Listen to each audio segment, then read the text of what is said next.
Hello champions, welcome to EduGrown. This is Preeti Gupta, आपकी IT educator. तो बच्चों, यहाँ पर हम वापस आ गए हैं एक नए सेशन के साथ। जैसा कि आपको पता है, हमने अपने लास्ट वीडियो में अपनी पहली यूनिट जो कि थी हमारी कम्युनिकेशन स्किल्स, इसके सारों सेशंस कंप्लीट कर लिए हैं। आई होप आप सभी ने ये सारे सेशंस को अच्छे से रीड कर लिया होगा और आपको काफ़ी अच्छे से ये सेशंस समझ आ गए होंगे। तो इसी सेशंस के बेस पर हमने कुछ एमसीक्यूज डिज़ाइन किए हैं जो आज हम इस सेशन में डिस्कस करेंगे। तो बच्चों, ये जो एमसीक्यू है ये आपके एग्ज़ाम के लिए बहुत ज़्यादा इम्पॉर्टेंट होने वाले हैं, इसलिए आप इन एमसीक्यूज़ को अच्छे से रीड करिएगा और उनके आंसर्स करिएगा। ओके, तो सबसे पहले हम आपको बता देते हैं कि आज के सेशन में हम करने क्या वाले हैं। तो बच्चों, आज के सेशन में हमने मैक्सिमम 20 to 30 एमसीक्यूज़ लिए हैं। ठीक है, तो इसमें क्या होगा, आपके पास एक क्वेश्चंस आएगा और इसके 4 ऑप्शंस आएंगे। ओके, तो वैसे ये रिकॉर्डेड वीडियो है, इसलिए आप क्या करिएगा, ऑप्शंस के बाद अपने वीडियो को 10 सेकेंड के लिए पॉज करिएगा और उसके आंसर टिक करिएगा। ओके, तो चलिए इसी के साथ हम स्टार्ट करते हैं आज का सेशन। तो देखिए, तो पहला क्वेश्चन है हमारा, which of the following is not an element of communication with in the communication process cycle. मतलब कम्युनिकेशन का जो प्रोसेस साइकिल है उसके हमने क्या देखे थे कि कौन कौन से साइकिल्स हैं, है ना। तो उसमें कौन सा एक नहीं है, तो वो आपको बताना है कम्युनिकेशन साइकिल में इन चारों ऑप्शन में। तो पहला ऑप्शन है हमारे पास चैनल, सेकंड है रिसीवर, तीसरा है सेंडर और फोर्थ वन इज टाइम। तो बच्चों, आपको इनमें से बताना है कि कम्युनिकेशन साइकिल में इन चारों टर्म में से कौन सा टर्म यूज़ नहीं होता है। ठीक है, तो 10 सेकेंड का पॉज लीजिए और आंसर करिए। देखिए, तो इसका आंसर होगा टाइम। तो आपने देखा था कि कम्युनिकेशन साइकिल में कौन कौन से पार्ट होते थे। तो होता था सेंडर, रिसीवर, चैनल और फीडबैक। इसमें हमने कहीं पर भी टाइम नहीं देखा था, तो इसका राइट आंसर होगा टाइम। ओके, चलिए आगे चलते हैं सेकंड क्वेश्चन की ओर। सेकंड क्वेश्चन है, you need to apply leave at work, which method of communication will you use. ठीक है, तो इसके ऑप्शंस हैं email, posters, newsletters and blog. तो मतलब यहाँ पे क्वेश्चन पूछा गया है कि आपको आप किसी वर्क या किसी कंपनी में जॉब करते हैं और वहाँ पर आपको लीव के लिए एप्लीकेशन अप्लाई करना है, तो आप कौन सी कम्युनिकेशन मेथड का यूज़ करेंगे। क्या आप ईमेल यूज़ करेंगे, पोस्टर यूज़ करेंगे, न्यूज़लेटर यूज़ करेंगे या ब्लॉग यूज़ करेंगे। तो इसका राइट आंसर क्या होगा, इसका राइट आंसर है ईमेल। अगर हम किसी भी प्रोफेशनल कम्युनिकेशन का यूज़ कर रहे हैं तो उसमें सबसे ज़्यादा यूज़ क्या होता है, ईमेल्स उसमें सबसे ज़्यादा यूज़ होता है। तो ईमेल का फुल फॉर्म क्या होता है, इलेक्ट्रॉनिक मेल। ओके, इसका शॉर्ट फॉर्म होता है ईमेल। ओके, चलिए आगे चलते हैं थर्ड क्वेश्चन की ओर। थर्ड क्वेश्चन है हमारा, by which action can sender send their messages. मतलब किस एक्शन के थ्रू सेंडर अपना मैसेज सेंड करते हैं। क्या वो जेस्चर के फॉर्म में होता है, स्पीकिंग के माध्यम से होता है, रीडिंग के या राइटिंग के, है ना। अगर आप अपना मैसेज सेंड कर रहे हो तो उसका मीडियम क्या होगा, किस एक्शन से करेगा, तो वो मैसेज अपना सेंड करेगा, उसका मीडियम होगा या उसका एक्शन क्या होगा, राइटिंग। क्योंकि जेस्चर को आप सेंड नहीं कर सकते, स्पीकिंग को आप सेंड नहीं कर सकते मैसेज के थ्रू, रीडिंग को भी आप सेंड नहीं कर सकते, तो इसका राइट आंसर क्या होगा, राइटिंग। ठीक है, चलिए हमारा क्वेश्चन नंबर 4 है, which of the following is an example of oral communication. तो यहाँ पर आपको बताना है कि ओरल कम्युनिकेशन का एग्जाम्पल कौन सा है। क्या वो न्यूज़पेपर्स होते हैं, लेटर्स, फ़ोन कॉल या ईमेल। तो आपको यहाँ पर बताना है कि ओरल कम्युनिकेशन का एग्जाम्पल क्या है। ठीक है, तो बताइए इसका सही आंसर। तो बच्चों, इसका सही आंसर होगा फ़ोन कॉल, क्योंकि फ़ोन कॉल ही ओरल कम्युनिकेशन का एग्जाम्पल है। न्यूज़लेटर किसका है, राइटिंग का, है ना। लेटर भी राइटिंग का और ईमेल भी राइटिंग कम्युनिकेशन का, इसलिए ये किसका एग्जाम्पल हो गए, ये सारे एग्जाम्पल हो गए नॉन वर्बल कम्युनिकेशन के, है ना।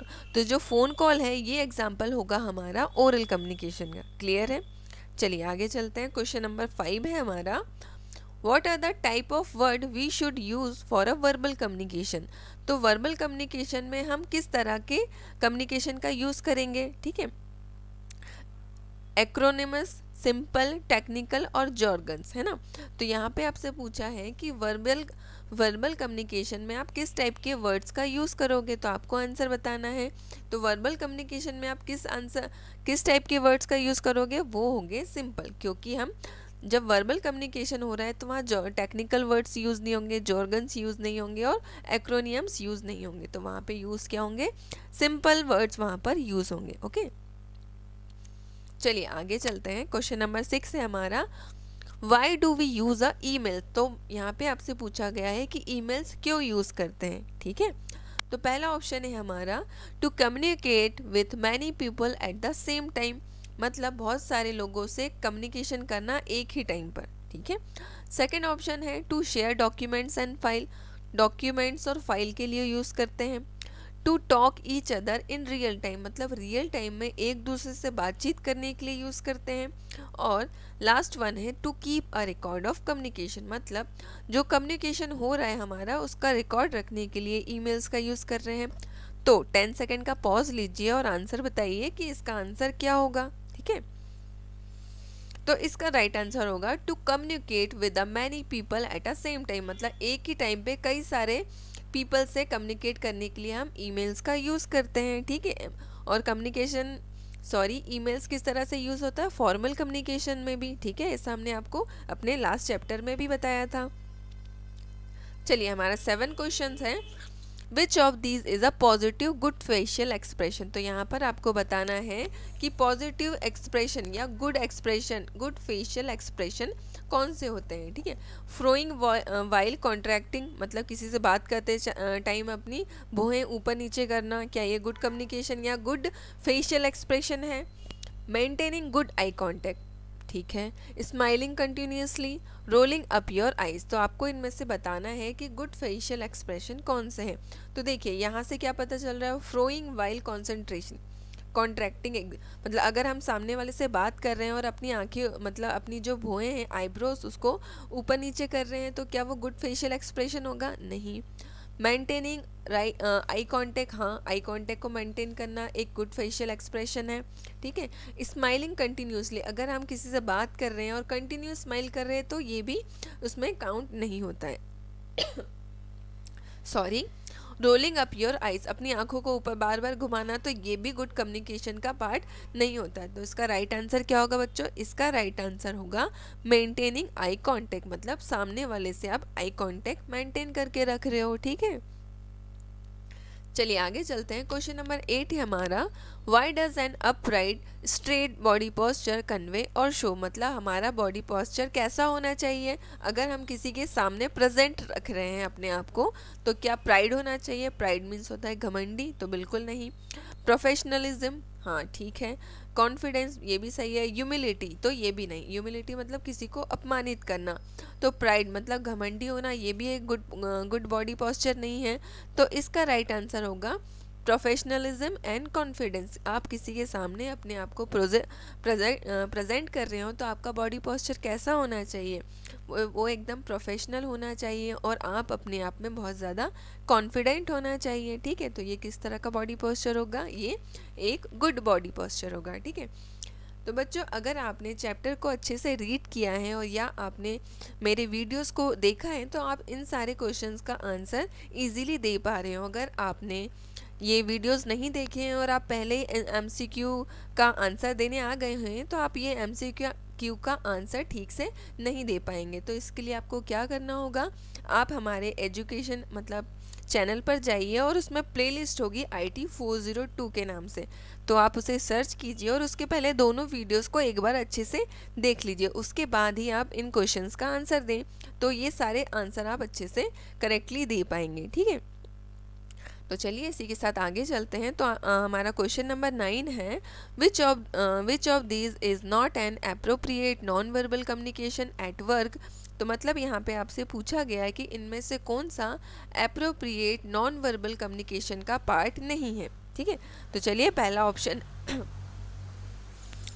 ऑप्शन है हमारा keeping hand in pockets while talking, क्या बात करते टाइम हमारे हाथ अपने पॉकेट्स में होने चाहिए, ठीक है। सेकेंड ऑप्शन है talking at moderate speed.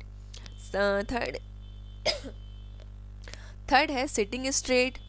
Fourth है टिटलिंग हैंड बिट टू लिसन, मतलब थोड़ी थोड़ी बात के बाद अपना सर हिलाते जाएं। सीधे बैठे हैं तो भी बिल्कुल सही है, हमें एकदम स्ट्रेट बैठना चाहिए। टॉकिंग एट मॉडरेट स्पीड, तो ये भी सही है हमें। तो नॉन वर्बल कम्युनिकेशन का पार्ट कौन सा नहीं है? टॉकिंग एट मॉडरेट स्पीड और सिटिंग स्ट्रेट, तो ये वर्बल कम्युनिकेशन का पार्ट नहीं है, ठीक है। तो हमारा सही आंसर क्या होगा? कम्युनिकेशन नॉन वर्बल कम्युनिकेशन में कौन सा नहीं आएगा? कीपिंग हैंड्स इन पॉकेट्स, मतलब किसी के सामने आप बात कर रहे हो और आपके दोनों हैंड्स अपने पॉकेट में हैं, तो वो नॉन वर्बल कम्युनिकेशन का पार्ट नहीं है, क्योंकि नॉन वर्बल कम्युनिकेशन में हमारे हैंड्स, हमारी फेशियल एक्सप्रेशन, हमारा बॉडी पोस्चर, यही सारा कुछ यूज़ होता है। इसलिए इसका राइट आंसर क्या होगा? ऑप्शन नंबर ए। समझ रहे हैं बच्चों आप ये सारे क्वेश्चंस को अच्छे से? ठीक है, इसी के साथ हम क्वेश्चन नंबर 10 पे चलते हैं, जो कि है हमारा which of the following statement is true about communication, मतलब कम्युनिकेशन की स्टेटमेंट में कौन सा हमारा स्टेटमेंट सही है। ठीक है, देखिए देखते हैं। 50% of our communication is non verbal, B option है। 20% communication is done using body movement, face, arms etcetera. Okay, third is 5% communication is done using voice, tone, pauses, etc. Option number D is 7% communication is done using words. तो आपको यहाँ पे बताना है कि इनमें से कौन सा स्टेटमेंट ट्रू है।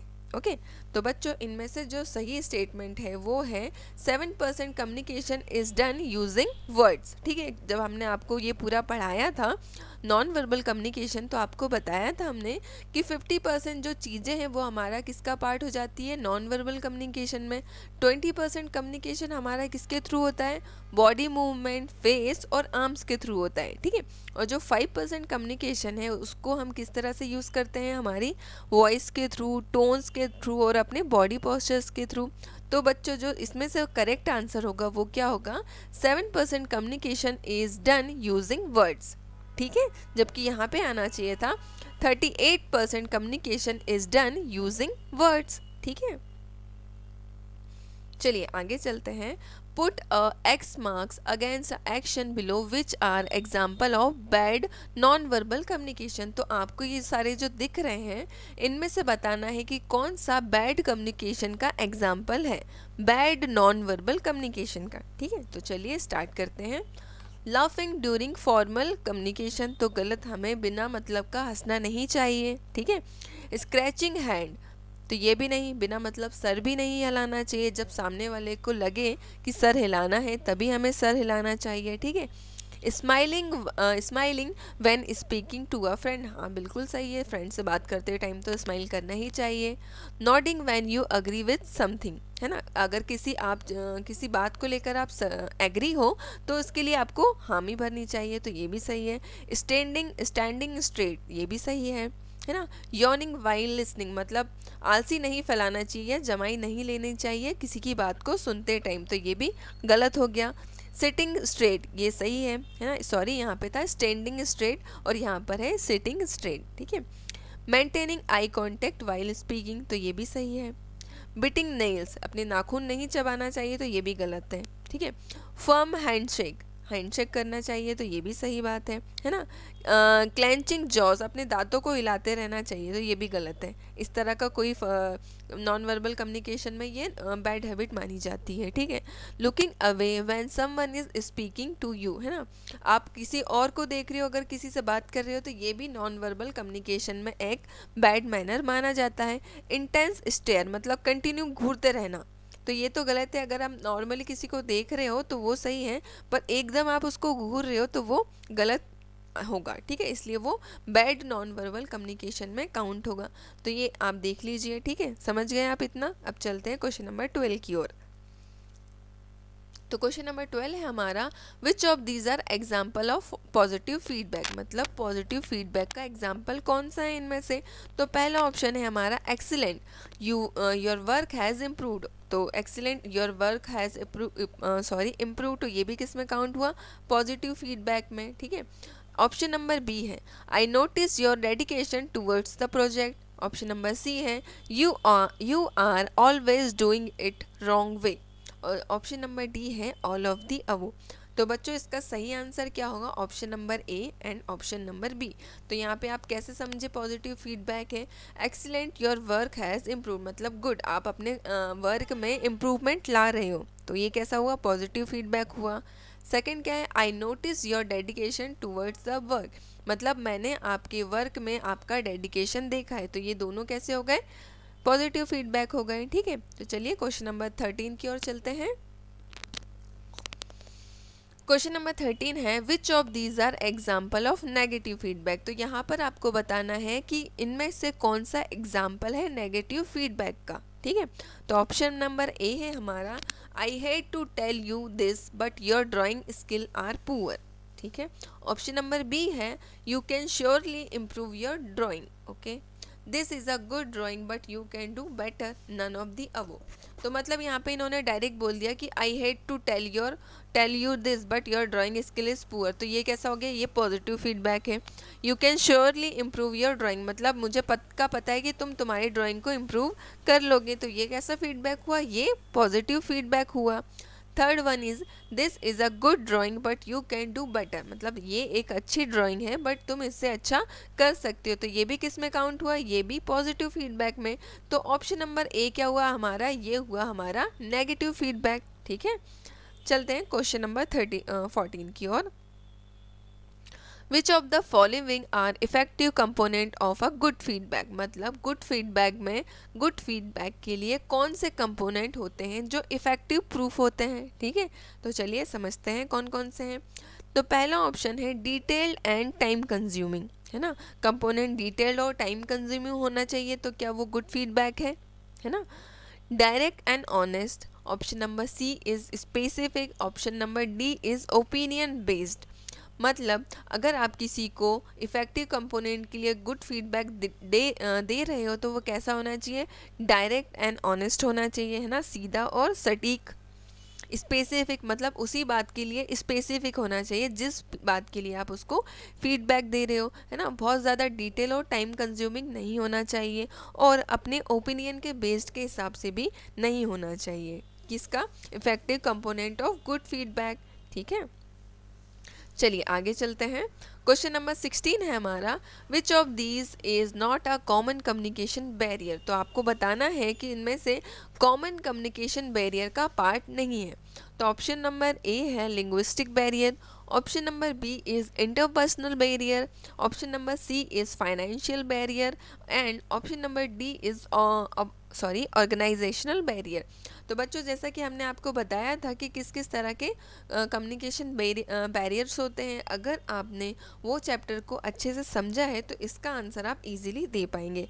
कि हमने समझा था कि लिंग्विस्टिक बैरियर मतलब लैंग्वेज का बैरियर, इंटरपर्सनल बैरियर मतलब अंडरस्टैंडिंग का बैरियर, है ना, और ऑर्गेनाइजेशनल बैरियर ये भी हमने पढ़ा था, बट हमने कहीं पर भी फाइनेंशियल बैरियर जैसी टर्म नहीं पढ़ी थी।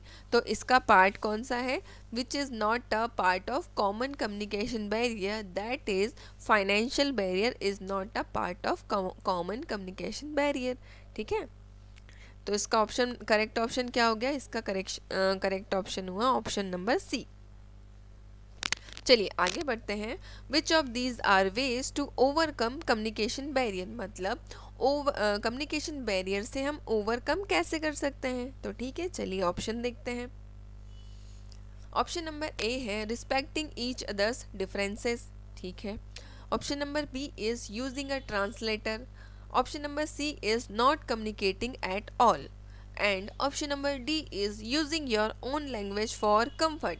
मतलब यहाँ पे आपसे पूछा गया है कि कम्युनिकेशन के बैरियर को ओवरकम करने का कौन सा तरीका है। तो एक दूसरे के डिसीजन को रिस्पेक्ट करना, तो नहीं, ये तो नहीं है। यूजिंग अ ट्रांसलेटर, तो हाँ, ट्रांसलेटर का यूज़ करके हम कम्युनिकेशन बैरियर को ओवरकम कर सकते हैं, है ना।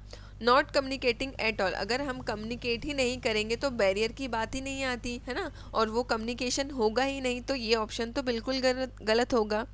Using your own language for comfort, तो देखिए ये ऑप्शन कैसे गलत होगा?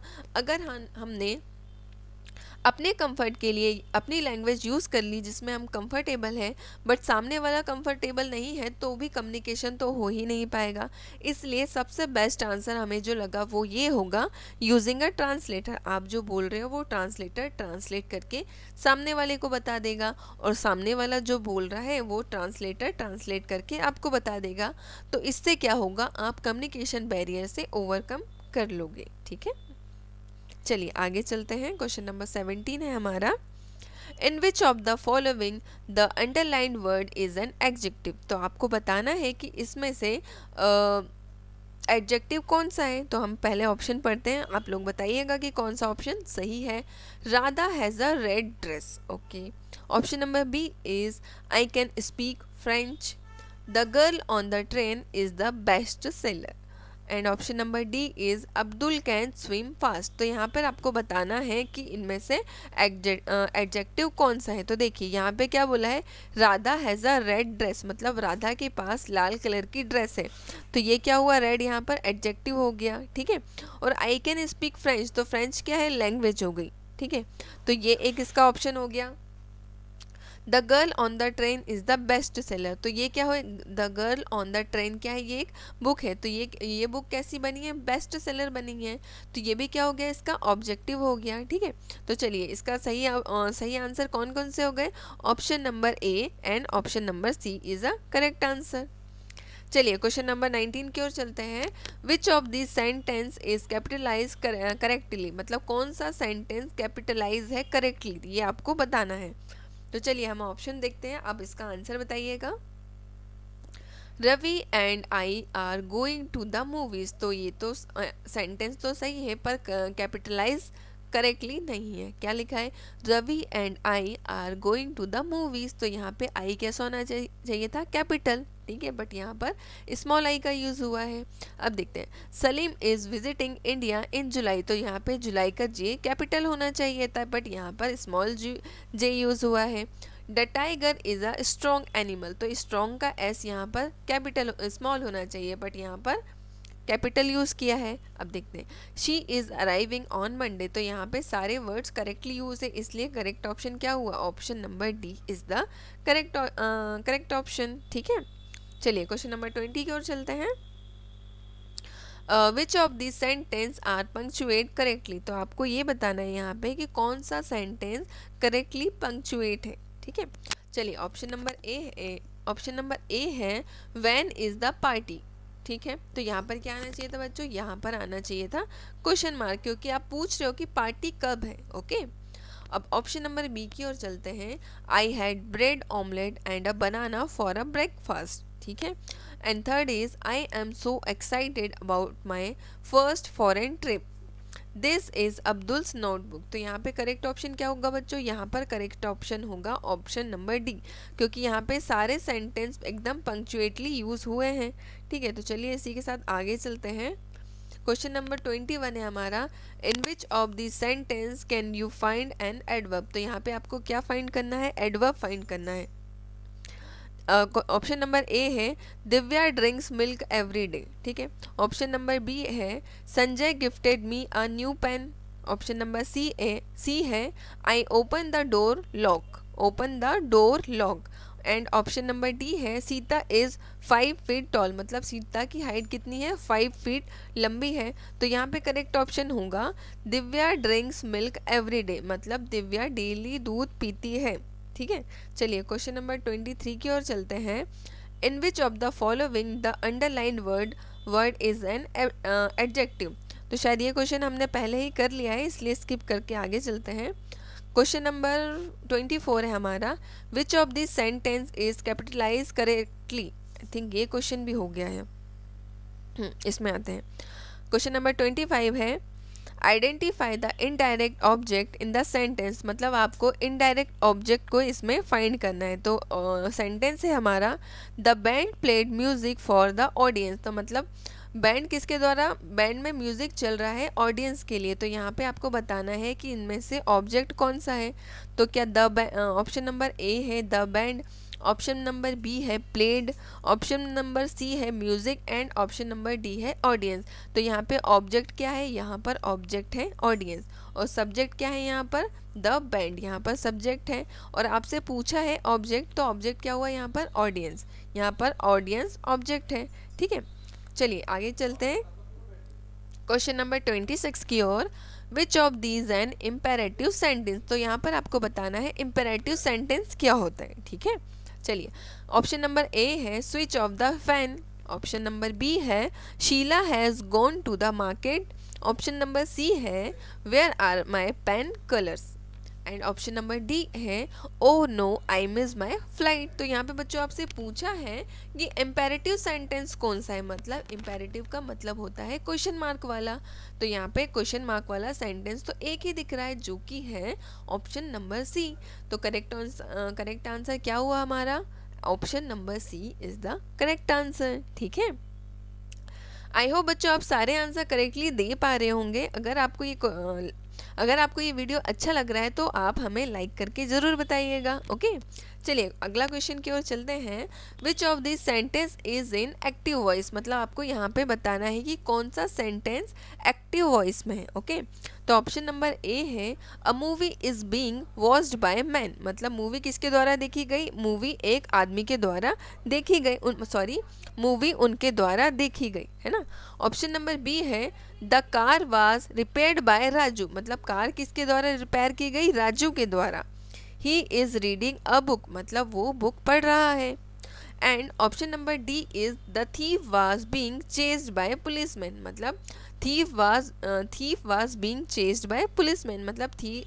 तो यहाँ पर इसका सही आंसर क्या होगा जो कि एक्टिव वॉइस में है, वो है he is reading a book. ये सेंटेंस एक्टिव वॉइस में है, और ये सारे सेंटेंस किस में, ये सारे सेंटेंस पैसिव वॉइस में। तो हमारा करेक्ट आंसर क्या होगा, option number C is the correct answer. चलिए तो बच्चों इसी के साथ ये सेशन हमारा ख़त्म होता है। मिलेंगे आपसे एक अगले सेशन में यूनिट नंबर 2 के साथ। तो इसके साथ हम आपको थोड़ी सी डिटेल देना चाहेंगे कि ये हमारा चैनल है www.edugrown.in। इसमें आप एक्सेस करेंगे तो आपको इसमें आप एक्सेस करेंगे तो आपको 6 से लेकर 10 तक के या 12 तक के सारे सब्जेक्ट के नोट्स PDF मिल जाएंगे, सारे सब्जेक्ट्स के वीडियो सॉल्यूशंस मिल जाएंगे, ई बुक्स मिल जाएंगे, है ना। आप यहाँ पे इंपॉर्टेंस अपने MCQs देख सकते हो, और सारे आपको रिवीजन नोट्स भी आपको इस वेबसाइट पर मिल जाएंगे। अगर बच्चों यहाँ पर हमारा एक नया फीचर लॉन्च हुआ है जिसका नाम है ई बुक्स। तो यहाँ पे आपको क्या मिलेगा, ई बुक्स में सारे सब्जेक्ट की ई बुक मिलेगी आपको बहुत ही नॉमिनल प्राइस में, है ना। और इसमें आप मेरा कोड लगाओगे PREETI प्रीति 30, तो इसमें आपको काफ़ी मतलब 30% का डिस्काउंट भी मिल जाएगा। तो एक बार आप इस वेबसाइट को विज़िट ज़रूर करिएगा, ठीक है। तो इसी के साथ बच्चों ये चैप्टर हम यहीं पे ख़त्म करते हैं। मिलेंगे आपसे नेक्स्ट सेशन में एक नई यूनिट के साथ, ठीक है। चलिए, थैंक यू।